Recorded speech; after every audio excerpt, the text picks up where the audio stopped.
the journey that I went on to heal myself emotionally was a very intentional journey. First of all, you got to understand what you're healing yourself from, why you need to heal yourself. So, for me, it was a lot of psychoeducation. I went into childhood trauma. And even though I study psychology, and made me quite aware of how messed up my childhood was, learning about it isn't enough. And so I've been in counseling and the field of counseling and psychology. I've been in the field of counseling and psychology since 2013, 2014. It is now 2024. And it took me that long to realize it is not enough just to have the knowledge.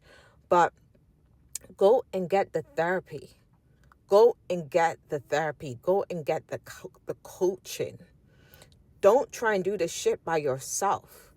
Learn meditation and be very intentional on learning where this is coming from and how I can change this behavior. Learn about behavior activation and really learning to go in and get in tune with yourself and become aware of your behavior and aware of yourself. Because a lot of us who is emotionally distressed and have a lot of emotional trauma, we are on automatic. Like, we are on automatic. We don't understand how much our behaviors are automatically programmed. It is already programmed in us. And so a lot of the time we are reacting out of our automatic programming that is within us. And so I'll give you an example. So my fiance, so my guy now, right? He does this thing that triggers the fuck out of me. Like, it triggers the fuck out of me. And he sees that I straighten up right away. But because I understand that he's not doing this shit intentionally, and what he's doing is this shit started way before him, is only because of my awareness of myself and my understanding of my trauma that I am able to get triggered. I mean, greatly triggered. Take a deep motherfucking breath. Sit with that feeling and react in a calm, loving way, though I can feel the anxiety in my body. What does he do? So I got a new tattoo, right?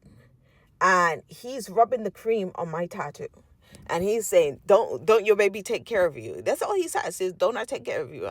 I'm not taking care of you. You know, your aftercare, this and that. And this guy is doing this with the purest intentions, right? And I'm freezing up. And I'm saying, thank you, baby. Thank you, baby.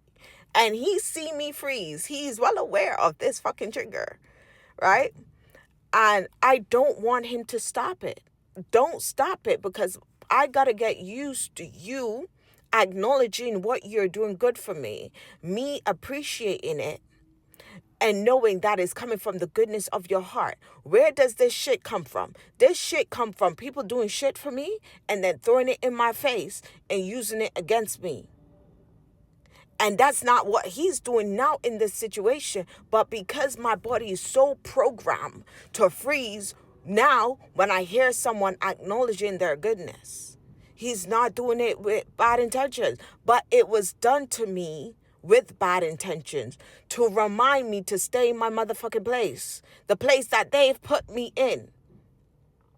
Your trigger might not look like this, but I am so aware of this.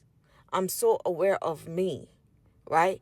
And the only reason you can become aware of your triggers and your traumas is being in situation that's going to make you aware of your triggers and your traumas. And let me tell you, you might not react calm in anxiety the first time. It might take you a few times for you to catch yourself like, oh, he's triggering me or she's triggering me, and I'm reacting out of this based on my past traumas, right? I'm not reacting out of this on the level that I should react. So I shouldn't react out of 10 in this situation. But if I wasn't aware of myself, I'll probably have reacted out of a 10. But I was able to react out of a -2. Put a grin on my motherfucking face, even though there's anxiety in my heart, and say, thank you, baby. He noticed my outer body reaction. He noticed how my body reacted to it. And he noticed the difference in me stiffen up like a meerkat and me saying, call me, thank you, baby. And he's like, what's wrong? How did I trigger you again? Yeah, the fuck you did. But I know that was not you. That was a me thing. That was my trauma. And I have to be aware of my trauma. And I have to be able to sit with that shit. I've communicated that to you. You're able to realize it. I'm able to see it. And I'm able to respond in a in a proper way. Right? And so I'm able to do that because I've been doing the therapy. And I only started like actual behavior therapy last year, November. And I'm seeing the results of true therapy. Right? That was not my first time doing therapy. I've been doing therapy since 2022. Right? Intentionally committed. Do the work. I've been doing the personal development, been getting coaching since 2019. But I'm seeing it now. I'm seeing the results now. You guys got to understand, it's not going to be an overnight thing as well. Like, it's not going to be an overnight thing. And on top of that, you have to, let me tell you this, you have to get rid of what's triggering you consistently and what's making you anxious in your life. Because if you don't, you're wasting your time and your effort.